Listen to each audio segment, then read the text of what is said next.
In today's show, I'm going to share with you my 12-step process for editing photos inside of DxO Photolab 8.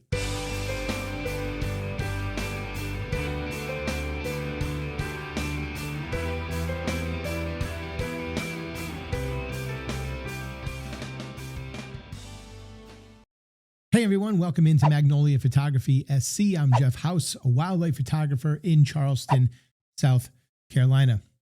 So today we're going to take a look at DxO Photolab 8. Over the past couple of weeks, I've been sharing some videos with you as to why I shifted my photo editing from Lightroom Classic over to DxO. And I also shared a video with you about some of my favorite features inside of DxO. But today I want to take a look at actual photo editing, show you the actual workflow that I have basically settled on at this point, being 6 weeks into using DxO Photolab 8. And actually, by the time that this video posts, I will probably have been in there 8 or 9 weeks. But nonetheless, you get where I'm going with this. Really want to show you my editing workflow so that if you are new to DxO or you're considering it, you will get to see the program in action a little bit more, and maybe perhaps something that I show you in my workflow will help you with yours. And hey, if you're using this program and you use another tool that I'm not using, maybe I haven't discovered it yet, share that with me in the comments below. Would love to know that. Before we jump in, you know, I've never been a huge fan of presets in Lightroom Classic, and I actually had a video about presets I purchased to show you guys about how they work. And the presets weren't all that wonderful. But I have to say, in DxO, when you buy the program, it does come with some presets, and I find that they work much better than any other raw photo editor I've ever used. And I don't know what the reason would be for that, but for some reason it does seem maybe they're better engineered. I don't know, but I really like the presets that come with DxO Photolab 8. But on top of that, I have created my own set of presets, and I've been testing them among my pictures that I've created, and I'm really liking how they are working on the photo. So what I want to do for you guys is I want to do a little giveaway. All you need to do is email me at jhouse@magnoliaphotographysc.com and let me know if you would like to be a volunteer with the presets. Well, what does that mean to be a volunteer? What it means is I'm going to give away to 2 to 3 people my presets for free. And all you need to do is go in and test them, on some pictures that you have. It can be wildlife. It can be anything really. But obviously I have wildlife more in mind when I was creating them, but I just want you to test them out. And then I would like you to give me some feedback for how you thought they worked across your photos. Keep in mind that presets, right, are a starting point. I know there's a lot of companies and individuals out there who sell presets who will tell you, hey, this is a one-click solution, right? Just click it and you're done. Well, that's not how presets work, and that's not realistic, because how can it work that way when you can never make a preset with the correct white balance or the correct exposure? Because you never know how someone's picture was taken, the conditions it was taken under, all of those different things, right? Exposure, white balance, they're always going to have to be adjusted regardless of the preset you're using. So keep in mind, they are a starting point, and then you will just tweak it to your specific taste and your specific liking. But again, I want to give these presets a run, and I need some volunteers, and I'm going to give them to you for free. If you would like to purchase them, you can go on to my website. It's magnoliaphotographysc.com. You can purchase the presets for $19. So a really fair price there, guys, to get these presets. With that being said, let's jump into DxO Photolab, where we are going to take a look at my 12-step process for editing raw photos. Now, the first thing that we're going to do is we're going to take a look at this picture that we have of a black crowned night heron here in South Carolina. They've been a little quiet over this winter season due to the weather, but they are returning to the area with everything getting a little bit nicer and a little bit warmer. And so some of them were out the other morning, and I captured this picture pretty early in the morning. This is about 7:30, I believe, in the morning. But you can see from this, I had a shutter speed of 1/160. I was using an aperture of f8, and I had an ISO of 16,000. So that's a pretty high ISO. But the first thing that we're going to do when we come into DxO, or I'm going to do coming into DxO, is crop my image. So I'm going to hit the letter R on my keyboard, and that is going to bring up the crop tool. And then I'm just going to go down here to the left-hand corner. I'm going to click this down arrow, and I'm going to choose the aspect ratio that I want. And I typically like 7:5. So I will choose that. And now I'm just going to work my crop to where I like it. So I always like to try to figure out with wildlife, how do I get a good crop on the image that makes sense, right? So for me, the first thing that's sticking in my mind is this bird is sitting on a log, looking to the right side of the frame. I certainly don't want to crop it where I put the bird over on the right side of the frame. That'll make the photo look very unbalanced. So I want to give him some breathing room. So I'm going to place him over on the left-hand side. And then I'm also considering, all right, how much of the background and surrounding things going on do I want to include so I can show a little bit of the habitat, right? How does this bird exist? What's he living in? What's happening here in the overall scene?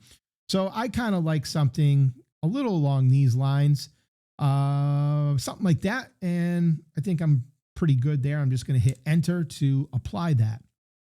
And yes, in fact, I do like that.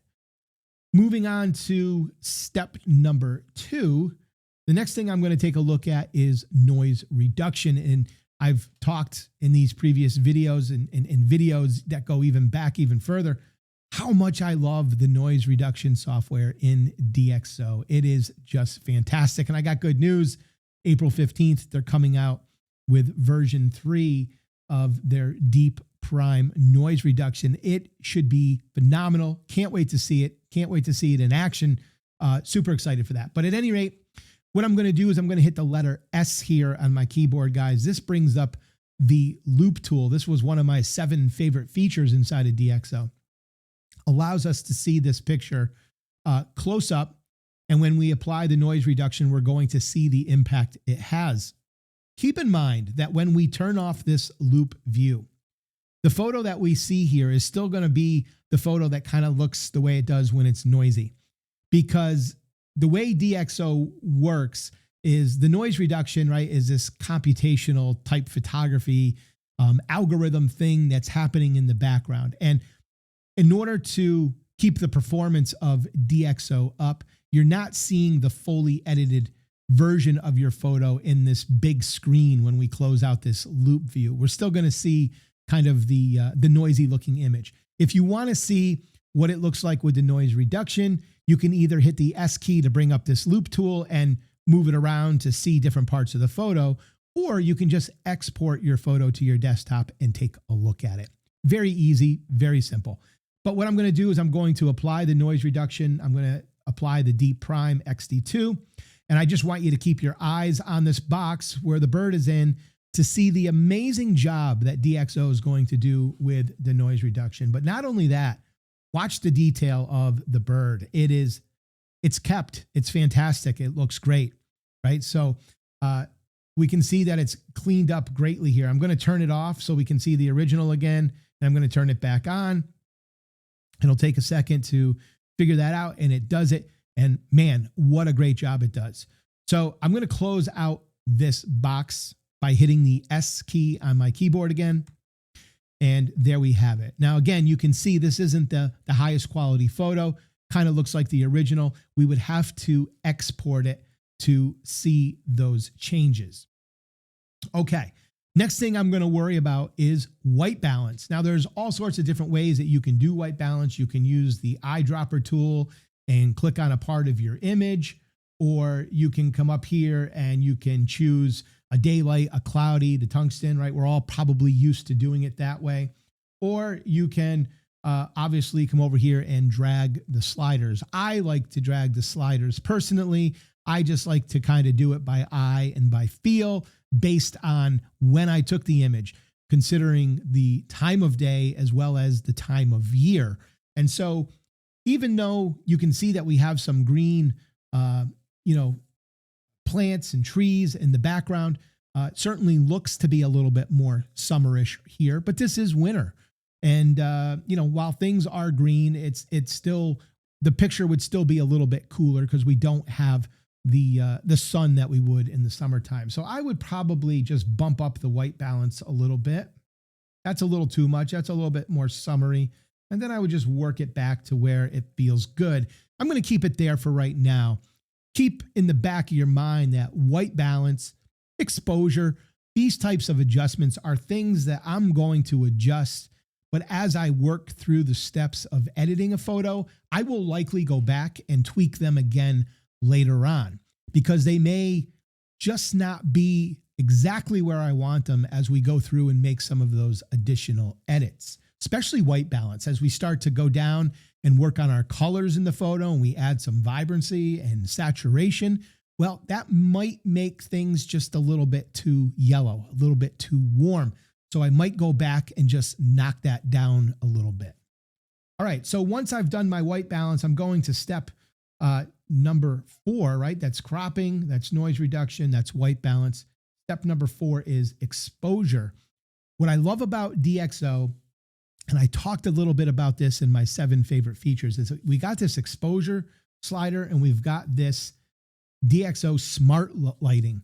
This can be great in backlit photos, but it can also be great in helping you to pull up some of those shadows in your photo and just kind of even out the lighting. And so this is going to be something that I use in conjunction with the exposure slider, but this would be step 4 and 5.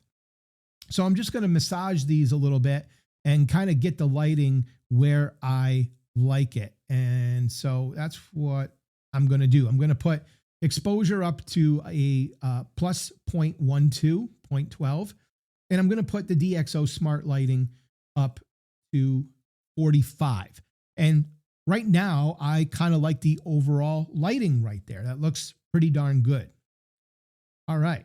So the next step in the process is to go to the DxO Clear View Plus. Now, if you're used to Lightroom Classic, you're probably familiar with what was referred to as the dehaze slider.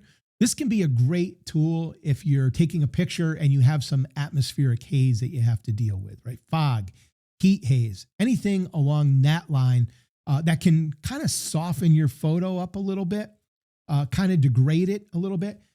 Using this kind of tool can help to add a little bit more contrast and sharpness to your photo and kind of combat the effects of atmospheric haze. Of course, how bad the atmospheric haze will kind of be dependent on how well this tool works.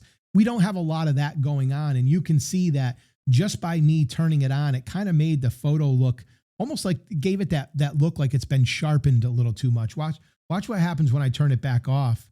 Photo gets a little softer, a little nicer, and when I turn it on, it becomes a little too crunchy. So we're going to reduce this and we may not even leave it on. We may decide to turn it off, but I'm just going to reduce this way down to where it's a little bit softer. And I'm just going to leave it at +2. It's a very, very subtle adjustment for this particular image, but I think +2 will serve us well. All right, that brings us to the next step, which is the selective tone. This is probably something all of you are very familiar with if you've used any kind of raw photo editor whatsoever. This is where we get to adjust our highlights and our midtones and our shadows and all those good things, our black points.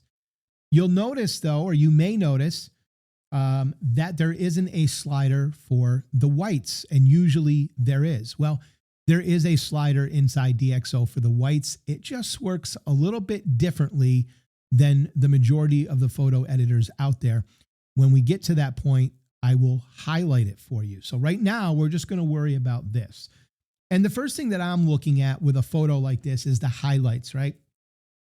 I see what sticks out to me is that we have a bird here with some white.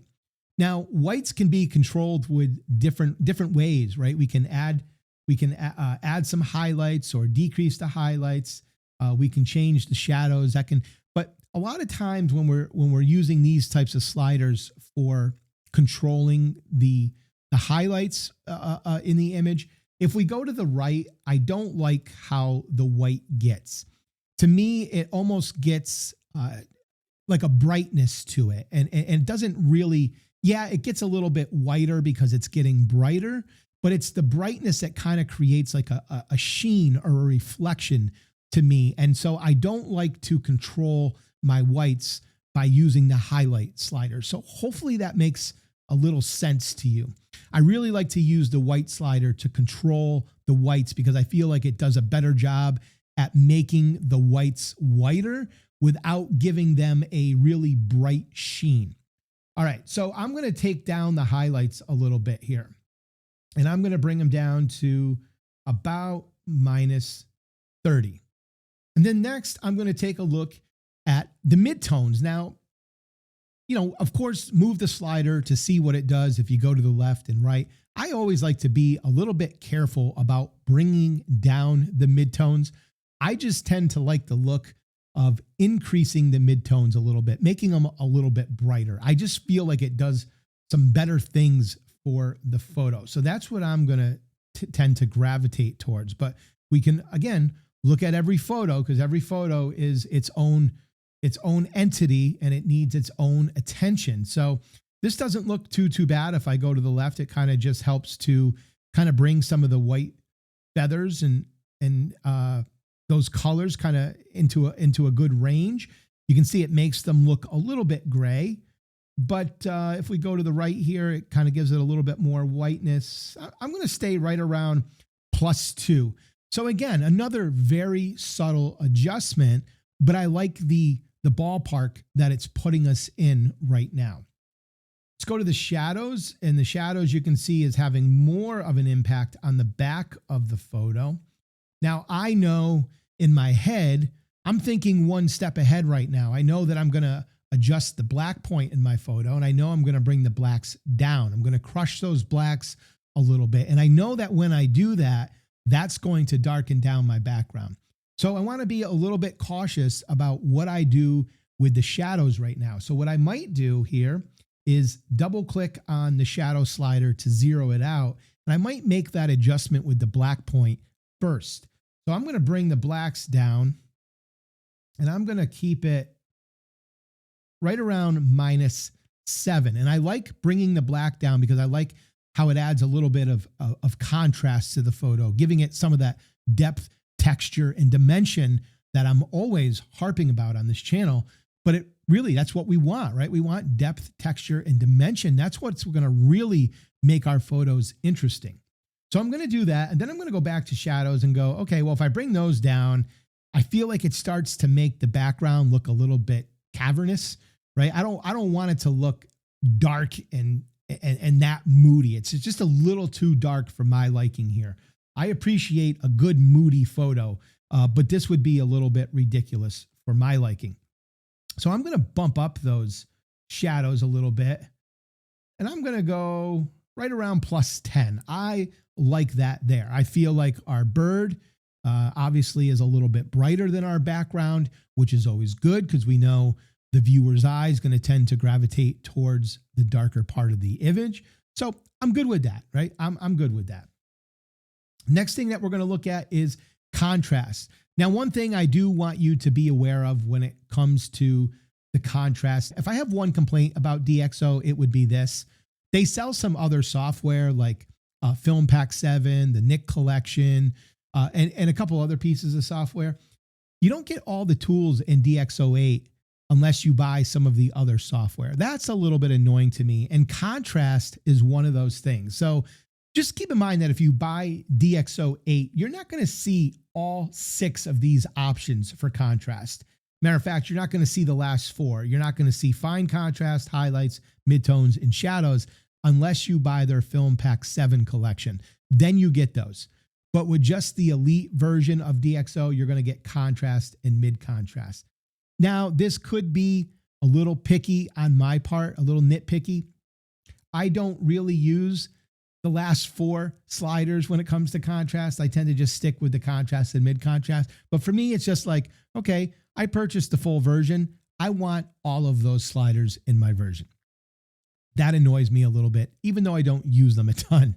But again, this may work for you. This may not work for you. However it works, I just want you to be aware of that. So let's just take a look at the contrast first. I'm gonna move this around, see what it does. And you can see not only does contrast have an impact on creating some depth and texture in our image, but it also changes our exposure. And a lot of people overlook that or kind of forget about that aspect of contrast. So I'm just going to kind of work things here. And I kind of like this at right around a plus 25. And then I'm going to look at the micro contrast. What you'll find with micro contrast is it works pretty quickly. So if you watch, especially in these like forest areas behind the bird, watch what happens when I start going up with that. I'm going to be dramatic about it, right? Look at that. Very quickly, you start to see it take effect. So I use this tool very, very sparingly. I like it typically between a -5 and a +5. So just for a little reference, I'm going to keep this right now at +5. And I like what we're doing here so far. I like how this is shaping up. Now we're coming down to the tone curve. Probably something you're familiar with, probably something you've seen in other raw photo editors. I never really used it in other photo editors that much. But I have to tell you, I use it pretty much on every single photo here in DxO Photolab 8. I just love how it works. I love that it's just right out here. It's convenient to get to. I just like it. Just something that works well for me in my workflow with DxO. Now you can do a tone curve to adjust the RGB of your highlights, midtones, and shadows, right? So you can change kind of the saturation levels in those tones. And then you can go to the luminance slider, which will change the brightness levels of those tones. And that's really where I tend to gravitate, is on the luminance slider. And I will use the RGB every now and then. And I tend to use it, again, very sparingly. If you have some sort of contrast or some kind of color cast or some kind of stylistic thing that you would like to do with the image, you can go and use the red, green, and blue channels separately to kind of tweak those as well. But we're going to be sticking with the luminance. This is what I'm doing with my workflow. And I mentioned to you earlier that when we were up top there working on the highlights and the shadows, that we didn't have a white slider. Well, this is where we change the white. So we can do it one of 2 ways. We can either click on this top right corner of our tone curve, or we can click on this bottom right-hand arrow. Watch when I drag the arrow, you're going to see this upper point here on the tone curve. This will also move. These two work in conjunction because it's the same edit. So when I move this to the left, you'll see the tone curve goes to the left. This is how we adjust our whites inside of DxO Photolab 8. Pretty simple, right? So we can just come down here and drag this arrow, or we can come up here and drag it by the tone curve, whatever you like, whatever you prefer. So I'm going to just do it here by the tone curve. I'm going to make this a little bit brighter, and I'm going to leave it right there. Now we can take the luminance of our highlights, our midtones, and our shadows and get those to where we want it. So I'm going to go over here and take a look at just bringing down the midtones, maybe just a little bit, just soften a little bit of that white point out.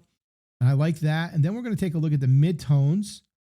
And what do I like here? I don't want to go down too dark, because see how the background's getting darker? So I want to keep some brightness into that background. So I'm not going to really do too much there. Then I'm going to go down to the blacks, and I'm going to look what happens when we adjust that. And I'm going to bring that down just a smidge. And I like that right there. So that's what my particular tone curve would look like for this image. This is what I like. I think we have some nice contrast here between the nice greens in our forest. And then, of course, we've got like the dark navy blues, light blacks of the bird, coupled with the white part of the bird. And everything is just coming together for me right now with that depth, texture, and dimension. So now when we come down here, I'm going to click on this white point here. That's going to be no color.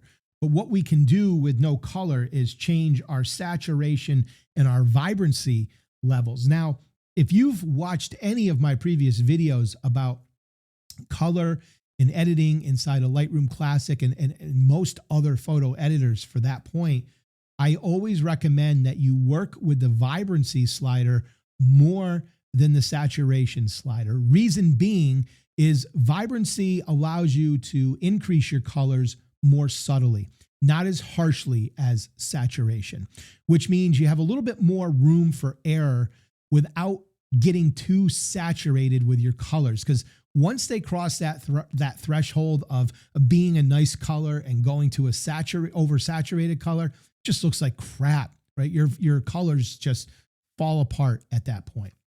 So vibrancy is what I usually recommend you work with. But in DxO, guys, it's a little bit different.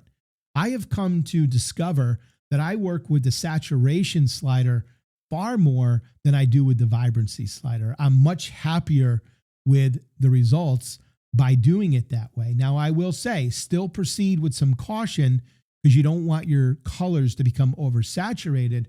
But I do find that however their algorithm works with saturation and vibrancy, I find I get a better result focusing more on that saturation slider. So you do what you got to do with these sliders, see what you think and how it affects your photos, and let that become part of your workflow. This is what I'm doing with mine. So I'm going to bump up this saturation now to a point that I feel comfortable with. And I'm going to go to plus 40 right now. I usually find that I fall somewhere between 40 to 70, depending on the image. And then I'm going to take a look at vibrancy, and I'm just going to go to a plus 5 or 6 would be good in this particular image. Now, I do want to bring your attention to one thing. Let's look at the wing on this bird. I don't know if you've noticed, I'm going to zero out both the vibrancy and the saturation. Watch the wing now, right? Here's the color it is, but when I go up with the saturation, see how there's like a little bit of a color shift there, right? You can see that it's happening when I add those colors. So what I'm going to do is I'm going to bring this up. I think I'm going to go a little higher. I'm going to go up to 50 instead of 40 there. And then I'm going to go up to 5 or 6 on the vibrancy. So saturation is currently 51. Just want to be right around that 50 mark. And then vibrancy is right in that 5 or 6. Now, what I'm going to do is I feel like I see a little purplish, magenta-ish color kind of creeping up in that wing. So I'm going to go over here and I'm going to click on the magenta, and I'm going to click on the color picker. And then I'm going to click on this wing where we're seeing that color. And this is going to tell us actually that we have a little bit more orange and reddish tones in that part of the wing. So all I'm going to do is I'm going to bring down the saturation level of those colors so that I can remove some of that color cast from the wing. And we can see that happening here. I don't want to go too much. I don't mind a little bit of it. And I'm going to leave it like right there at minus 30. So that is pretty good. That's pretty good right there. So the next thing I'm going to look at then are the greens. So I'm going to click on this, the green color picker here, and then I'm just going to click on the greens, and then we can take a look. Okay, what happens if we change our saturation levels? I might go up on the saturation to like plus 3, and then let's take a look at the brightness of our saturation. We can go brighter or darker, and I'm going to go a little bit brighter. And then what we can do, if we come up here, we can change the hue of our greens by moving this around left or right. And then we can even change hues a little bit more by changing this. So this will bring us to a color range, right? We can make it more blue-green, or we can make it more green-yellow. So we can shift the hue. But what will really affect the hue is when we move this top slider once we get into that color range that we want. So You can see I can make it a little bit more fall green, or I can make it a little bit over the top summer green, like a jungle. So I'm going to bring it back here to where we just have like a nice tone to our greens. And I'm going to leave that there, right there. All right, so that gives us pretty much all I want to do with our colors. I might work on the blues a little bit and just click on the bird and maybe just give that blue an extra little punch of saturation, +10, and I might darken it down even a little bit. So I'm going to go down to like -14, -15, and just give that blue that little extra kick, that little extra punch. And that is pretty good right there. So now I'm pretty much all done, right? Pretty much all done. Couple other things I want to do. What we have been doing so far, guys, have all been the global adjustments, right? The edits that we've been making for the most part, except for some of those little color things that we did. Those were more local adjustments. We honed in on the blue on the bird. We honed in on the green in the trees and bushes and all those things. But most of what we've been doing have been global adjustments. So now what we want to take a look at is, what do we want to do from a local adjustment standpoint? Is there anything we want to do? And of course, I always, with bird photos, like to do some local adjustments on the eyes. And I've showed you this in a previous video on how you can make a bird's eyes look a little sharper, which can always be good, especially if your image is just a little bit soft. And it also helps to bring out some of the color in their eyes. And this bird has some beautiful red eyes. So what we're going to do, you can see when I bring out my cursor here, I still have the dropper tool. So I just want to go back and click on our HSL tool. I forget to do that all the time, but if that happens, just go back and essentially put your tool back. All right, now I'm going to go up here to the right-hand corner and I'm going to click on this tool for the local adjustments. And it brings up a bunch of different tools that we can use for our local adjustments. We're going to be working on the eye. So what I'm going to be doing is I'm going to pick this brush here and I'm just going to hold the command key on my keyboard while I zoom my mouse at the same time. And you can see I can change the size of my brush. You could also come down here and just click on the size slider. I'm going to hold the Option key and the zoom wheel on my mouse to zoom in on the photo. And now that we're zoomed in, I'm going to go back to the command key and just change my brush size to better fit what we have going on with the eye. All I'm going to do is paint over that red. So what's pretty cool about DxO is that when we are in the local adjustment tools, you're going to see that we have a lot of sliders over here, very similar to the sliders we were just working on with the global adjustments, right? So it gives us even deeper control inside of here. We can work with color. We can work with the highlights. We can work with pretty much all those same tools, but now it's just under the local adjustments. So I find that pretty great.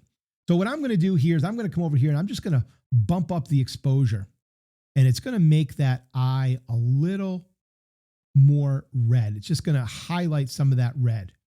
And we could come over here and we could increase the vibrancy, right, to give it a little bit more red. And so that's what I'm going to do. Now, I'm pretty zoomed in, so it's kind of hard to tell how much of an effect that edit had. What I'm going to do is I'm going to click close so that we can take off the mask. That's what that purple was. It was just showing us the mask and where we were applying that edit. And I'm going to hit the command key and the 0 key on my keyboard at the same time so that I can get this back out to fit the image. And there we go. I'm going to evaluate the eye at this point. Is it too bright? Is it not bright enough? Where do we stand on this? Do I need to make any tweaks to the colors in the eye? And so I do feel like it might be just a smidge bright. So what I'm going to do is I'm going to go down to the vibrancy and I'm going to lower that. We're at 30 right now. I'm going to cut that in half and bring it down to 15. And I think I like that a little better. I think it just softened it a little bit. The red in this bird's eye is pretty vibrant.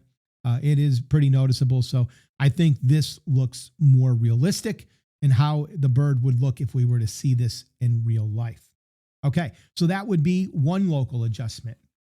So we got to take a look at what else do we want to do. Now there's a couple of different things we could do. Sometimes we might want to do something with our subject, right? I kind of showed you this in past videos in Lightroom Classic. Sometimes I like to mask out the bird, right? I like to highlight the bird, maybe make it a little bit brighter so that it sticks out a little bit more from the background. Well, we can do that here in DxO. If we come over and click on the brush that has the letter A next to it, this is the auto mask. So even though it may not look like it, we're just going to paint over the perimeter of our bird. And then we're going to also paint in the middle here. We're going to fill it in real quick. But this is kind of, this is working on an edge detection system, right? So as we go over the bird, it's identifying where the edges of the bird are. It works in most cases really well. There are times, of course, like any editing program, where it's not really doing a great job of picking up the edges, and sometimes the edit becomes harder. If I have a problem like that, what I will do is since I got rid of Photoshop, I now use Affinity Photo 2 in conjunction with this program. And I also use Luminar Neo, but I will take the photo into one of those programs if I need to do something like this and it's not working in DxO for some reason. Affinity Photo 2 works really well because it does have some AI masking tools that have newly been updated in that program. So you can really choose your subject or your background rather easily in that program. So if I'm struggling with it here for some reason, if DxO is just having a hard time with the edge detection, I'll take it into that and then I can return it later on. But this is how we would kind of, draw a little bit more attention to our subject. So I highlighted the bird, and then we can change the brightness a little bit more if we want to, and just make it pop a little bit more. So I'll just leave it like that for now. And I'm just going to hit close here to take that off. Now, the last thing that I'm going to do from our local adjustment standpoint is I want to add a vignette. So with DxO 8, you can add a vignette a couple of different ways. I'll start with my least favorite, but it's an option. You can start with this tool right here. And if I come over here, actually, we're going to do, we'll stay right here. This is the graduated filter tool. And if we just click on that and then click the plus sign, we can add one of these on. So if we just click anywhere on here, we can kind of bring it down. And then we can come over, change our exposure. And we can just keep adding these as we go around the photo until we kind of get the look we're going for. Again, not my favorite method, because for me, I don't really like this because it's working with a lot of lines.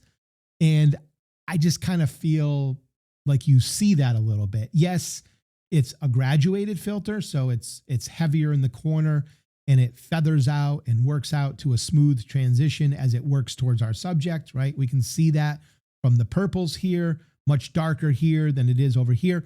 But nonetheless, when you get out to the end, you still have a line. It works in some photos. It works in some cases.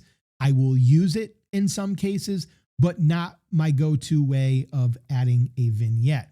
So we're just going to delete those filters.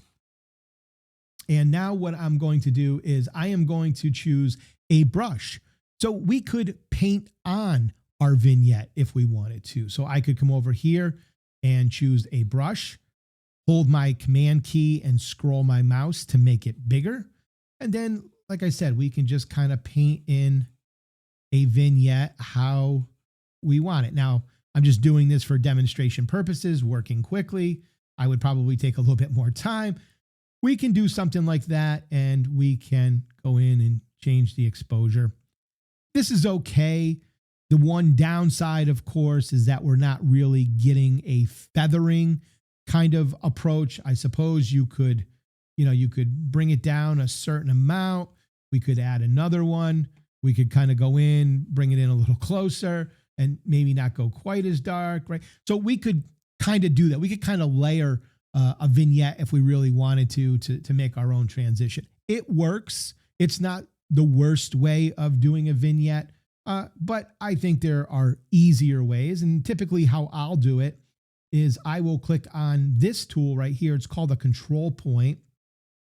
And you can see that it has like a little target in it. So I'm going to put my target over the bird and I'm going to click.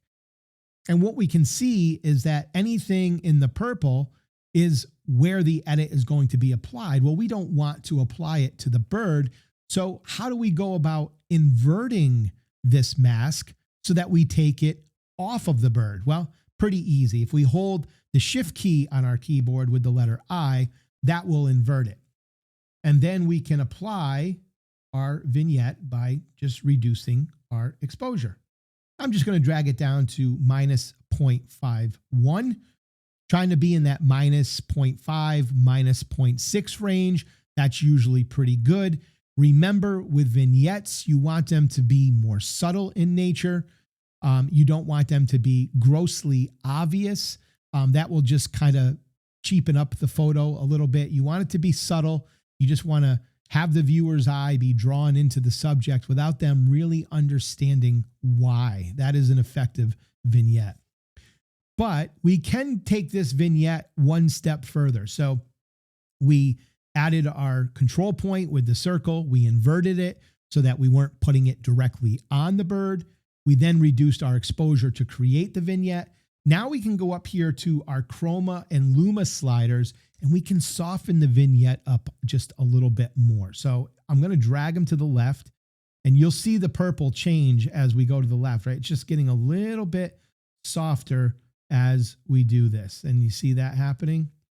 So we can just kind of fine tune kind of the safety zone for our subject, if you will. Another great way of doing this is if we come down to the bottom here, we have a color overlay. Well, let's change that to black and white. Here we can see that the black part is going to be untouched. And then anything around that in like that grayish cloudy area is where the effect is going to be applied. So we can change these sliders to kind of see how that's going to kind of play out a little bit, right? And so we can kind of fine tune it using the black and white overlay. All right, so we're going to go back to the color overlay and we like that. So we're just going to hit close to basically apply it. And that is going to be our image. So what I'm going to do, guys, here is I just want to export this to my desktop right now, because I just want you to see here as what I was talking about in the beginning of the video. We're not seeing the best possible version of this right now because the noise reduction is not something that's visible right here in DxO, because again, it would affect the performance of the program. So I'm downloading it right now, exporting it out to the desktop. And once that completes, I'll open it up so that I can show you. The great thing is that if you're doing this while you're working, you don't have to wait for it to export. You can do whatever else you need to do. It's done. So now I'm going to open it up and we're going to take a look at this photo. And this is the photo with all the noise reduction and all the edits that we just went through and applied. And I think this photo looks awesome. What do you think? I think we've got beautiful, rich colors here. They're natural, but they're vibrant. And I just think that it makes the image look fantastic. So hopefully you guys agree. I hope you like the image. I hope you like DxO. I hope you learned a little bit more about this program today. It's very, very powerful. If you're going to give it a try, I highly recommend that you do the 30-day free trial. It's a great way to really give this program a run. Guys, don't forget, if you have this program, if you're getting this program, email me if you want to be the volunteer for the presets. Again, it's first come, first serve, and I'm going to do it for 2 to 3 people, give away a free set of presets. If you're not able to be the volunteer and you would like to purchase them, you can do that by going to magnoliaphotographysc.com, where you can purchase them for $19. So a really fair price for a set of presets, guys. Hope you enjoyed today's show. Hope you learned a little something. If you did, give it a thumbs up. Be sure to consider subscribing to the channel. And as always, thank you so much for your support, staying with me to watch today's video. And I look forward to seeing you guys all in the next episode. But until then, good luck with your wildlife photography and take care.